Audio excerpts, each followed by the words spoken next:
Tan solo 3 semanas después de mi segunda dosis, no podía subir un tramo de escalera sin jadear.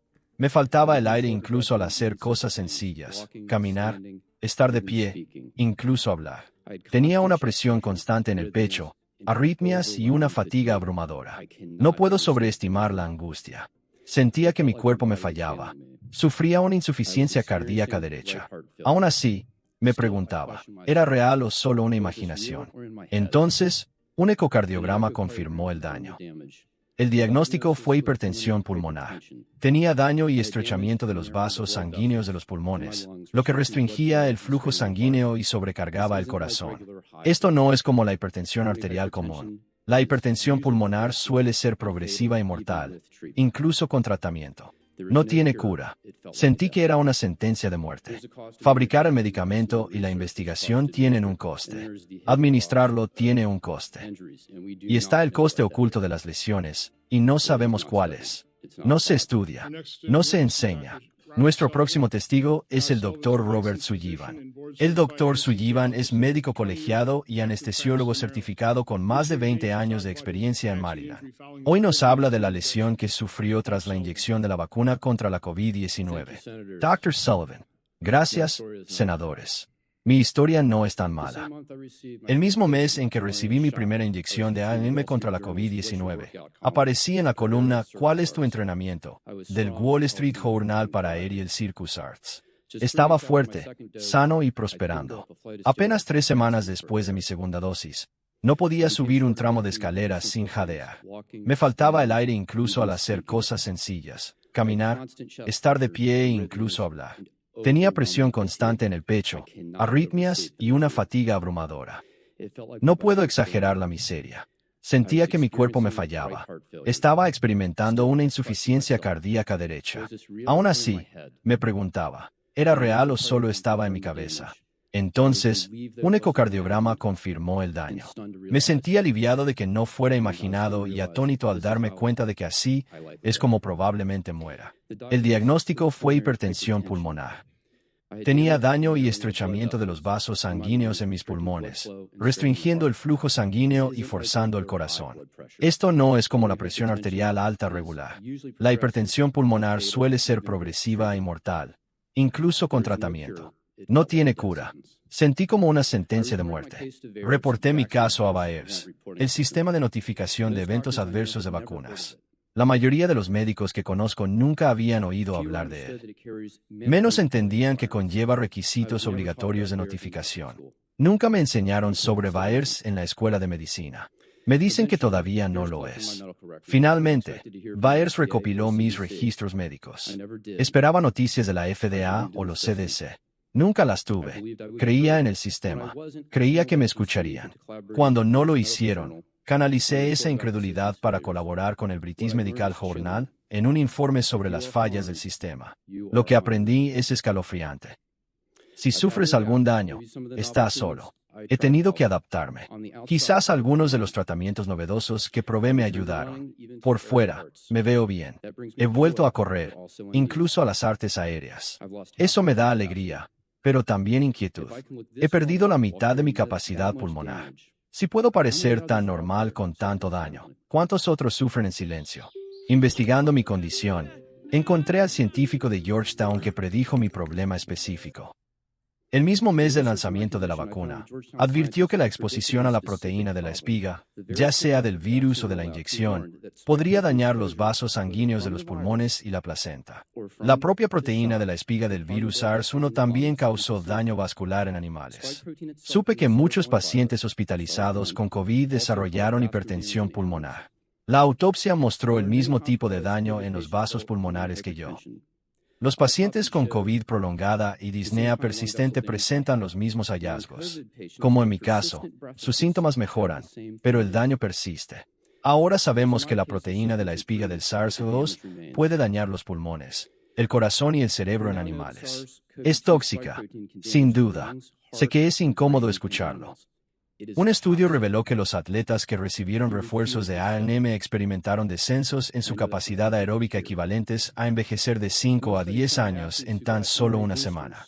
¿A qué se debe esto? Ahora veo a colegas y pacientes con dificultades para realizar sus tareas diarias. Muchos se ven limitados por una disnea inexplicable. ¿Podría tratarse de un espectro de daño vascular como el que me ocurrió a mí? Estas son preguntas urgentes. Esto no es envejecimiento normal. No es un simple desacondicionamiento. Si no estudiamos esto sistemáticamente, no sabremos cuántos han resultado lesionados por la COVID o por la propia proteína de la espiga. Nuestro sistema médico debe honrar su juramento fundacional de no hacer daño.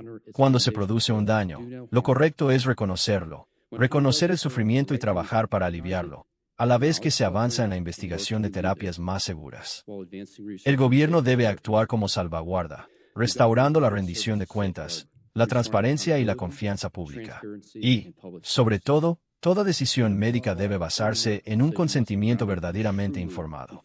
Los pacientes merecen y exigen información clara y honesta. La libertad de decidir qué es lo mejor para ellos es un derecho. La medicina obligatoria no es medicina.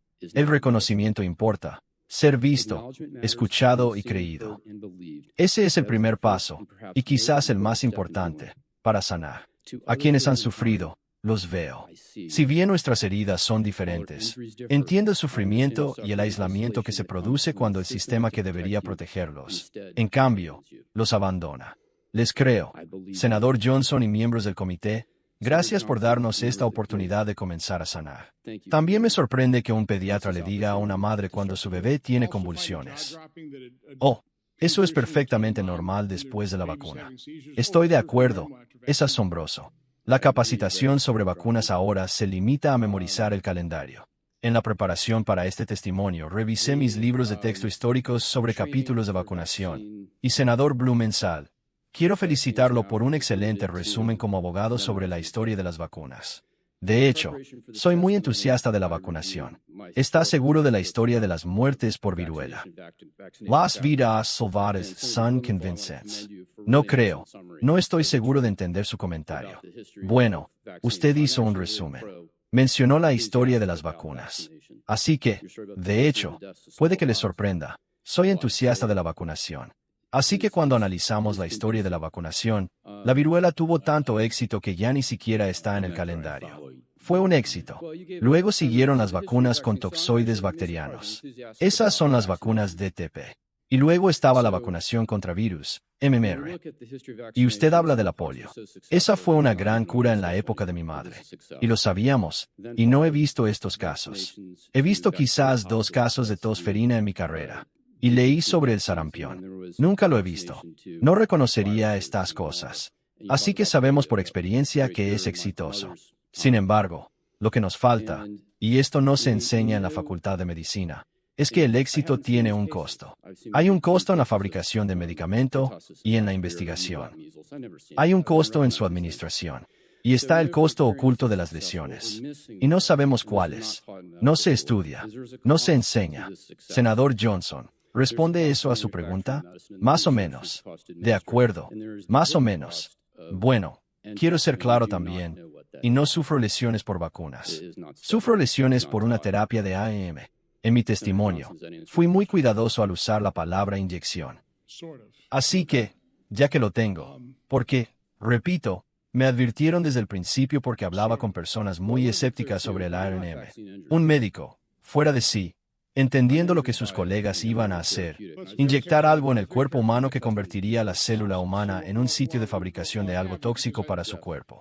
Es como, caramba, ¿qué podría salir mal? Sí, ya sabes. Encapsularlo en una nanopartícula lipídica diseñada para penetrar barreras de difícil penetración como la sangre del cerebro, como la placenta. ¿Sabías que no era así? Ellos sabían que no lo sería. Sabían que no se quedaría en el ejército si nos mentían. Oh, nos mintieron. Eso no se dijo en ese momento. Así que, de nuevo, diría que un médico le dice a la señora Tommy que una convulsión después de una vacunación es perfectamente normal. Eso es mentira. Sí. Es decir, es una mentira asombrosa. Pero hablemos de la proteína de pico porque lo que estamos escuchando ahora es lo que estoy viendo. Todo el mundo lo está culpando a la COVID prolongada. Ya sabes, la niebla mental, todo tiene que ver con la COVID prolongada. No, de nuevo, una vez más, un estado de negación total.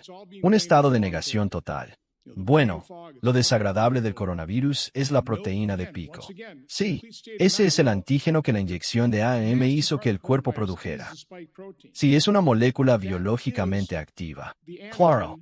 Así que quizás sea la vacuna la que causa la confusión mental, las lesiones neurológicas, la muerte, los accidentes cerebrovasculares, y ya sabes, no recuerdo cómo se llama, el revestimiento interior de los vasos sanguíneos. O sea, creo que ese es tu problema, ¿verdad? Vasculitis. Sí, sí. Inflamación de los vasos. Háblanos un poco sobre lo que has descubierto ahora que has investigado sobre la proteína de la espiga. Y cuando la tengas, al menos en el virus, con suerte desaparecerá. Pero con el ARNM, no es ARNM real. Está modificado. Está modificado para que el cuerpo no lo destruya, para que siga circulando. Ahora tenemos estudios que demuestran que el ARNM, ese ARNM modificado, ha circulado en el cuerpo durante meses. No hemos realizado muchos estudios para averiguar cuánto tiempo, pero lo estamos encontrando en tumores, en otras partes del cuerpo obtenidas mediante autopsias, ese tipo de cosas. ¿Podrías hablarnos de eso? Y luego le devolvemos la palabra al senador Blumenthal. Tiene razón. Hay muchas maneras de perder con esta nueva tecnología de ARNM. Hay problemas con las nanopartículas lipídicas. Hay un conjunto aparte de problemas con el ARNM sintético. En algunas personas, persiste 700 días y sigue contando. Siempre habrá un problema al cargar las instrucciones para crear una proteína, ya que se presentará en la superficie de la célula y se convertirá en un factor desencadenante de trastornos autoinmunes. Además, la proteína de pico en sí misma es biológicamente activa. Y para entender qué sucedió con mi lesión, encontré investigadores que habían predicho que esto sucedería. Provoca que las células crezcan y se dividan cuando no deberían. Se publicó en diciembre de 2020, aunque no era muy conocido, que eso estaba causando daños en la placenta y el pulmón. Probablemente fui uno de los pocos médicos que sabía que esa inyección no se había quedado en el brazo. Y ni siquiera sé cómo encontré esa información, pero diría que fue lo primero que supe, y luego descubrí que era cierto. Descubrí que la proteína de pico era tóxica más tarde, cuando conocí a los investigadores. Les pregunté, ¿cómo se les ocurrió investigar eso? Porque sabían en 2005, con el SARS-1, que la proteína de pico por sí sola, sin el virus, sería suficiente para dañar a un animal. Más tarde, en la investigación del nuevo coronavirus humano de murciélago original, esta es la investigación de 2015 en la UNC con el Dr. Ralph Baric, los NIH y los laboratorios de Wuhan. Esa fue la investigación de ganancia de función. Así que tenían un virus del SARS que se volvió más letal, más transmisible. Intentaron desarrollar una vacuna para ese ensayo. Era una vacuna tradicional, no de ARNM. Tenían una vacuna para reducir el daño y la letalidad en los animales. Y en las diapositivas de patología de esos animales, estos son ratones, se puede ver el mismo daño pulmonar vascular que estamos viendo hoy con el SARS-2.